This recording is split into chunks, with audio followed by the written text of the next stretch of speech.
Olá, pessoal! Eu sou a professora Brena e vou apresentar para vocês o nosso segundo tema da aula, com o título Identificando Oportunidades de Negócio.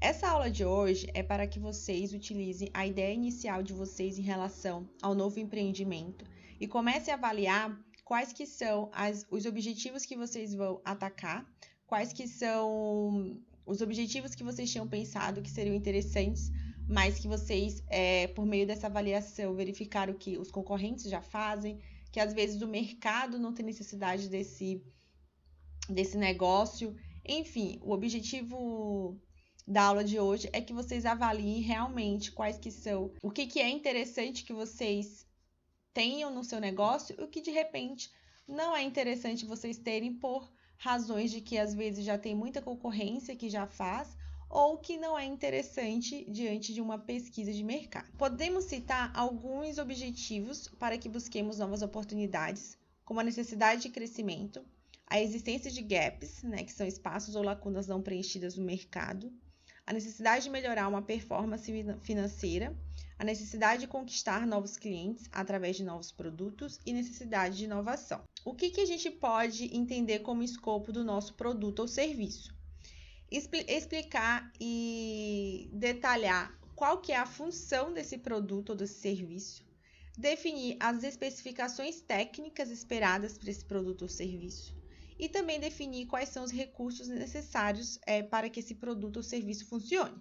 Então, por exemplo, na área de vocês, é muito comum que vocês tenham uso de equipamentos, uso de máquinas, e de repente existe alguma ferramenta de apoio para o funcionamento de uma máquina que ainda não existe no mercado e que às vezes vocês fazem gambiarra para que se adeque ao funcionamento que vocês querem que ela tenha. Essas gambiarras normalmente elas são justamente o surgimento de novas ideias, de um produto que vocês podem oferecer não só para a empresa de vocês, que pode ajudar outras pessoas que usam esses equipamentos, mas também para o mundo inteiro que usa um equipamento semelhante ao seu. Então, pode ser uma ferramenta de apoio criada a partir de uma necessidade. Essa é uma forma de vocês terem uma ideia em relação a um novo produto ou se fosse um novo serviço. Inicialmente, é necessário explicar exatamente, pensar e escrever qual que é a função desse produto, como que ele vai, qual que é a matéria-prima que ele vai ser feita, como que ele vai ser feito, quais que são os recursos necessários para que ele seja feito. Então, além da gente pensar a ideia, a gente precisa pensar materialmente a viabilidade desse produto existir, no caso do ferramenta ou equipamento, ou no caso do serviço, o que ele precisa para existir. Se for um serviço de aplicativo, precisa fazer parceria com criadores de aplicativos, ou a gente precisa de uma sede de pessoas que trabalham com determinada competência. Enfim, dos dois jeitos, são recursos que precisam ser pensados para o funcionamento do produto ou do serviço. Destaquei aqui alguns pontos importantes que vocês podem analisar em relação aos concorrentes e que vocês podem, a partir das práticas que eles fazem, identificar como que vocês devem fazer no mínimo igual e o que vocês podem fazer diferente, buscando a diferenciação competitiva em comparação a eles. Então, primeiro é o aspecto relacionado à qualidade. Qual que é o nível de qualidade do serviço ou do produto que ele oferece?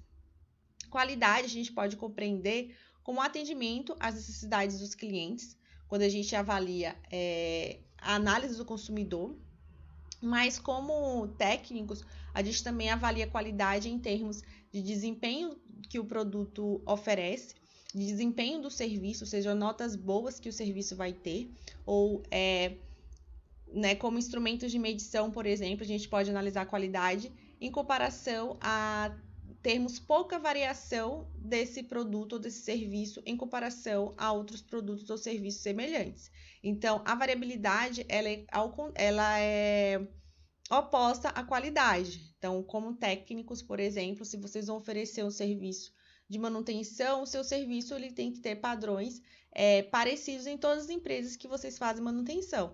Então, níveis especificados de tolerância, níveis especificados de lubrificação, níveis especificados de ruídos, tudo que vocês fazem tem que ter um padrão e esse padrão precisa ser seguido. Cada serviço e cada produto vão ter os seus índices, os seus indicadores cruciais para a determinação da qualidade. Então, vocês também precisam selecionar como que vocês avaliam a qualidade para o serviço de vocês. Outra característica é o preço. Existem preços diferentes para serviços diferentes. Uma grande oportunidade de começar uma empresa que dê certo é justamente se diferenciar pelo preço. De repente, fazer um preço mais baixo, oferecer um serviço diferente, mas que tenha um custo menor para a sua empresa e, consequentemente, um preço menor no final. A terceira característica são as condições de pagamento. As condições de pagamento estão associadas à forma como você facilitaria que o seu serviço, o seu produto fosse vendido. É importante ressaltar que, além de você pensar a facilidade que o seu cliente consome o seu produto ou serviço, mas também como que você vai sobreviver diante dessas condições. Que não adianta vocês darem ótimas condições e não ser suficiente para a empresa de vocês terem liquidez também. O quarto aspecto é em relação à localização. A localização ela é crucial, independente do tipo de empresa, mas mais ainda quando a empresa é de serviço. Normalmente, empresas de serviços elas precisam estar à vista do seu consumidor, né? Elas precisam estar disponíveis para que seu consumidor acesse esse serviço, seja por meio de aplicativos ou seja por meio presencial. Quando você tem uma localização muito distante, consequentemente, o seu serviço também vai demorar a ser concluído, vai demorar a chegar, ou o seu cliente a te encontrar, ou você entregar o serviço para o seu cliente. Então, dos dois jeitos, você acaba perdendo em termos de qualidade. Por isso é importante que a localização ela também seja um ponto de decisão estratégica. O terceiro aspecto está relacionado ao atendimento, principalmente quando você está falando de serviço, né? Qual que é a sua relação com o seu consumidor, como que você vai determinar essa relação, que tipo de relacionamento você vai ter, se vai ser um relacionamento padronizado, se vai ser um relacionamento por meio de aplicativo, se vai ser um relacionamento por meio de telefone, personalizado ou um relacionamento padronizado. E, obviamente, quais que são os produtos e serviços oferecidos em si, né? Qual que é o leque aí de variedade de serviços que vocês pretendem oferecer e o que os seus concorrentes já oferecem. É importante ver essa análise. Aqui eu coloquei um quadro que vai ajudar vocês a fazerem a atividade dessa semana. É uma atividade inicial, a gente vai revisitar essas análises ao longo do semestre. Então, é para que vocês pensem quais que são essas características, primeiro, em relação a um concorrente 1 e depois em relação ao concorrente 2. Depois que vocês preencherem, vocês vão pensar como que a sua empresa vai fazer. E é importante que a sua empresa tenha características que em certos aspectos podem ser iguais aos dos concorrentes, mas que em outros ela precisa ser diferente dos concorrentes. Diferente, geralmente, é que ela tenha uma vantagem em relação ao concorrente. Por exemplo, suponha que eu vá criar aqui uma nova empresa de fast food na cidade de...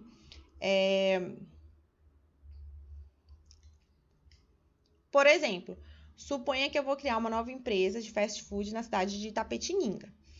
Em primeiro lugar, eu vou analisar dois concorrentes. Aí eu selecionei aqui um concorrente 1, que é o McDonald's, e o concorrente 2, que é o Gourmet, supondo que exista aí alguma lanchonete chamada Gourmet na cidade de vocês. A qualidade do McDonald's é uma qualidade padrão. Então, eles não oferecem lanches, né, sanduíches ruins, mas ao mesmo tempo eles também não são ótimos. Então, a gente poderia colocar como qualidade padrão. Eu poderia aqui destacar vários aspectos relacionados a essa qualidade padrão, que facilitaria muito a análise do meu negócio. Por exemplo, quantidade de lanches que tem no cardápio, quais que são as opções de você modificar o lanche, qual que é o tempo que o lanche demora para ficar pronto. Todos esses aspectos estão relacionados à qualidade. E aí, se eu analiso para um, eu teria que analisar para o segundo. O preço, geralmente o McDonald's tem sanduíches baratos quando a gente compara com sanduíches artesanais, né? Sanduíches gourmets de carnes artesanais, considerados aqueles hambúrgueres feitos à mão, feitos por pessoas que não vão ter muitos conservantes químicos, não vão ter muitos aditivos químicos, então é bem provável que o preço também influencie, o custo, aliás, influencie no preço final.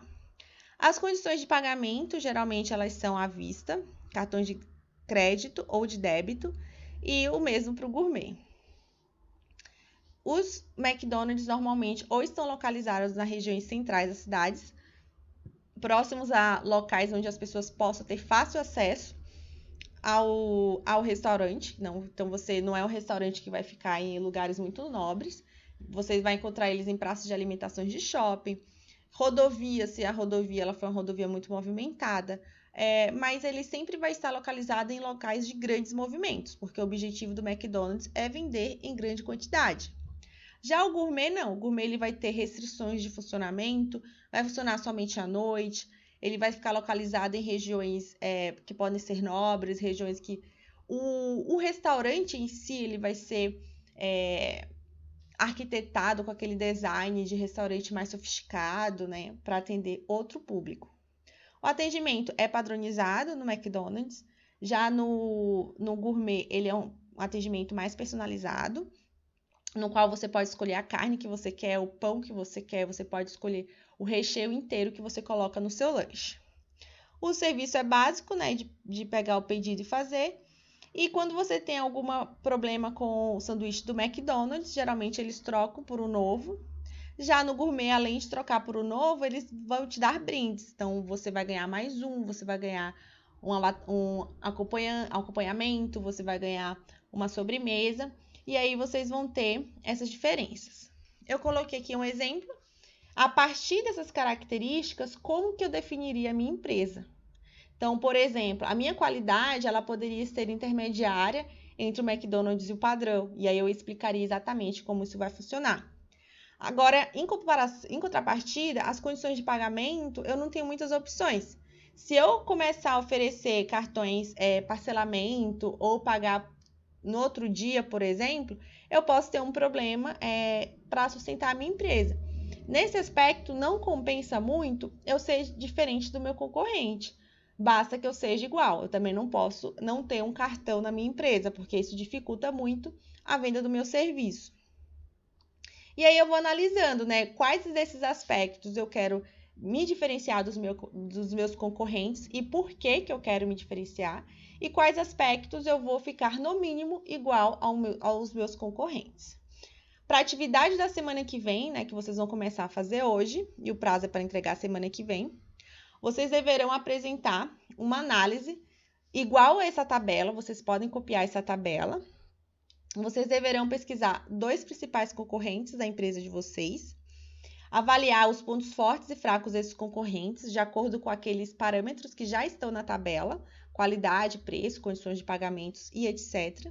A partir daí, criar os objetivos dos negócios de vocês. Essa atividade deverá ser apresentada semana que vem e qualquer dúvida vocês podem mandar e-mail ou colocar no fórum.